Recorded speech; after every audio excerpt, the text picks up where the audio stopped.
Yes, 100 प्रति minute dictation start होगी 5 second बाद। Yes, start. मैं समझता हूँ कि बाजार कार्यप्रणाली और योजना में से एक को चुनने का प्रश्न नहीं है।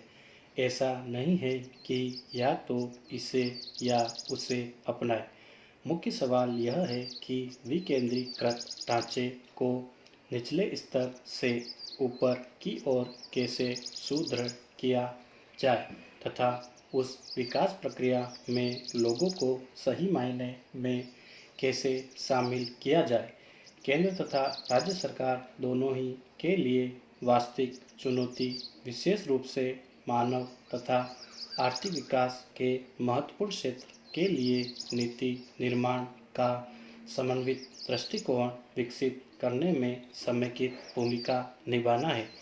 राज्य सरकारों तथा पंचायत राज संस्थाओं को इस प्रश्न पर गंभीरता से विचार करना चाहिए। पैरा 2 महत्वपूर्ण क्षेत्रों साक्षरता और परिवार कल्याण के विषय में मैं क्या सोचता हूँ, जरा उसका खुलासा कर दूँ।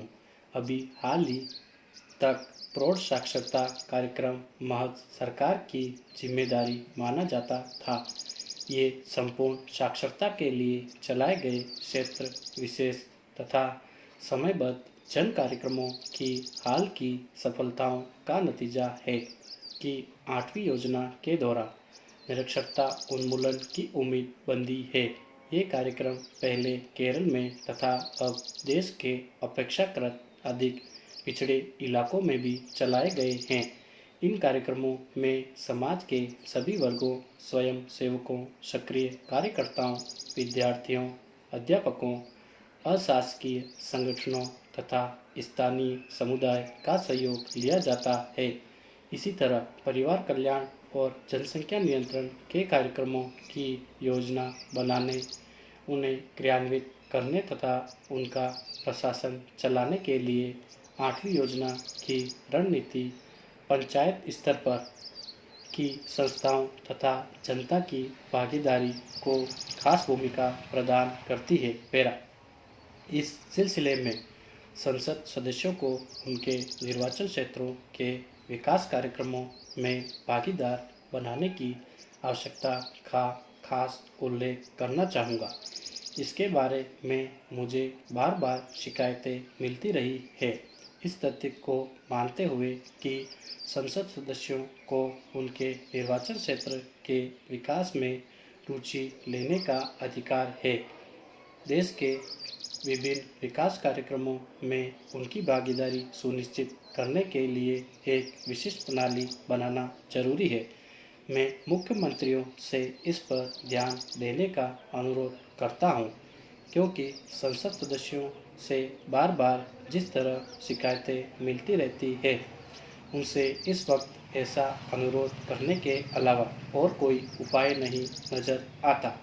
अतः मैं चाहता हूं कि सभी प्रदेशों के मुख्यमंत्री मिलकर राष्ट्र के उत्थान के लिए विभिन्न क्षेत्रों से चुनकर आए, सांसदों को भी सहयोग प्रदान करें, जिससे वे भी राष्ट्र के प्रति अपना कर्तव्य निभाने में गहरी भूमिका अदा कर सके। पैरा यह धर्मनिरपेक्षता जिसको कहते हैं, पंथ निरपेक्षता जिसको कहते हैं, यह हमारी सांस है। यह बंद हो जाएगी तो हमारी सांस बंद हो जाएगी, राष्ट्र की सांस बंद हो जाएगी। हम सरकार की तरफ से कोशिश कर रहे हैं। पार्लियामेंट में ऐसा विधेयक आया हुआ है कि धर्म को राजनीति में जो इस्तेमाल करेगा वह इस कानून की खिलाफ वर्जी मानी जाएगी। ऐसा नहीं होना चाहिए। फिर भी उसकी जो भी सज़ा हो, जो भी परिणाम हो, वह अपनी जगह है, लेकिन केवल कानून से काम नहीं चलेगा। लोगों में इस बात को पूरी तरह से फैलाने की आवश्यकता है। एक एक मन में, एक एक मस्तिष्क में इस बात के भर जाने की ज़रूरत है। यही मैं आपसे कहना चाहता हूँ। हम जो कर रहे हैं उसका पूरक कार्य आप दूसरी तरफ से कीजिए। यह आप ही करेंगे, नहीं तो फिर वह कामयाब नहीं होगा। दोनों को इसे कामयाब बनाने के लिए मिलजुल कर प्रयास करना है। मेरा अभी मैं विध्वंस की बात कर रहा था। विध्वंस का क्या जवाब होता है? विध्वंस का जवाब प्रति विध्वंस तो नहीं होता। किसी ने कुछ ढा दिया, दूसरे ने दूसरा ढा दिया, इससे तो काम नहीं बनेगा। विध्वंस का सही जवाब, एकमात्र जवाब है निर्माण। जो विध्वंस हुआ है उसे पुनर्निर्माण करना होगा। दुनिया में पिछले जंग में पता नहीं कितने शहर ध्वस्त हो गए, सैकड़ों शहर चले गए। लंदन में आग लगी, आधा लंदन बस हो गया, ध्वस्त हो गया, लेकिन उसके सामने किसी ने घुटना नहीं टेका।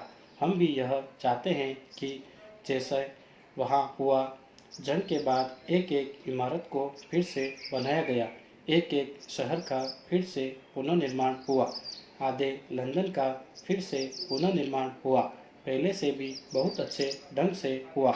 आज हम यह चाहते हैं कि इन विध्वंसकारी शक्तियों के सामने और अयोध्या के विध्वंस के सामने विशेषकर हम घुटने नहीं टेकेंगे, हार नहीं मानेंगे।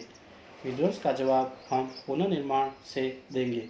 यह मैं आपको आश्वासन नहीं बल्कि आह्वान देना चाहता हूँ कि आप और हम मिलकर यह काम करेंगे तो फिर अयोध्या का वह इतिहास का वह बाग जो एक दो दिन में आया और चला गया, लेकिन लोगों के मन में एक दाग जैसे छोड़ गया, वह दाग समाप्त हो गया। उसको समाप्त करने की आवश्यकता है और तभी हम कामयाब होकर इस देश को चला सकेंगे। आज आवश्यकता सिर्फ देश में शांति और एकता बनाए रखने की है। मेरा मेरी राय में इसके लिए सभी विकसित तथा विकासशील देशों में व्यापक स्तर पर जागरूकता पैदा करने के कार्यक्रम की आवश्यकता है। फिर यह जागरूकता आपसी विचार विमर्श द्वारा आनी चाहिए। इसे एक ऐसा चुनावी मुद्दा नहीं बनाया जाना चाहिए कि कुछ राजनीतिक दल तो इसकी तरफदारी में सीमा ही लांघ जाए तथा राजनीतिक आम सहमति बना सकते हैं। माननीय राष्ट्रपति महोदय इस साझी चुनौती का सामना करने के लिए व्यावहारिक उद्देश्यों के कारण ही स्वर्गीय श्री राजीव गांधी ने भारत के युवा और दूरदर्शी प्रधानमंत्री के रूप में बड़ी सी संजीदगी तथा बारीकी से पर्यावरण को मुद्दा बनाया था। गुट निरपेक्ष आंदोलन के शिखर सम्मेलन में उन्होंने पृथ्वी सुरक्षा कोष का जो प्रस्ताव रखा, उसका उद्देश्य यही था कि पर्यावरण अनुकूल प्रौद्योगिकियों का मूल्यांकन करने का वित्तीय भार न्यूनतम विकसित देशों को छोड़कर सभी राष्ट्रों द्वारा समान रूप से वहन किया जाए। प्रस्ताव का बुनियादी दृष्टिकोण एकदम दोष रहित है। विश्व के नेताओं से मेरी अपील है कि हमें किसी न किसी प्रकार से इस पर गंभीरता से विचार करना चाहिए। मेरा इस प्रकार की विभिन्न नई प्रौद्योगिकियों को विकसित करने और वर्तमान प्रौद्योगिकियों को या तो प्रभावकारी रूप से अपनाने या फिर उन्हें बिल्कुल भुला देने की जरूरत है। इस मायने में सभी देश के अपेक्षाकृत मुश्किल में है। आमतौर पर यह समझा जाता है कि यह प्रौद्योगिकी हस्तांतरण का सीधा सा सवाल है, किंतु ऐसा नहीं है। वास्तव में इस प्रक्रिया की शुरुआत विनाशक प्रौद्योगिकियों का हस्तांतरण बंद करने से की जानी चाहिए। ऐसा करने से ही पर्यावरण अनुकूल प्रौद्योगिकियों के विकास को प्रोत्साहन मिलेगा। उसके बाद ही उन नई प्रौद्योगिकियों के हस्तांतरण का प्रश्न आएगा। इसके लिए ज़रूरत इस बात की है कि हम सारे अनुभवों को एक साथ जुटाएं और इस सामूहिक और संचित ज्ञान तथा समूची मानव जाति के कौशल का उपयोग करें। पहला, जिन देशों के प्रौद्योगिकी विकास का उच्च स्तर ऊंचा नहीं है, वे भी इस सामूहिक प्रयास में बहुत कुछ योगदान कर सकते हैं। वहाँ के लोगों का प्रकृति के साथ घनिष्ठ प्रेम तथा संबंध है और उन्होंने पारंपरिक एवं जड़ी बूटी की चिकित्सा पद्धति जल संचय तथा प्रबंधन जैसे क्षेत्रों में अपने संसाधनों का अधिकाधिक इस्तेमाल करना सीख लिया है।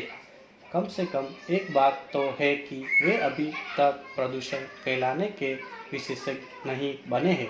उनके जीवन में अपेक्षाकृत अधिक संतोष है, जिसकी वजह से वे संसाधनों का आवश्यकता से अधिक दोहन नहीं करते।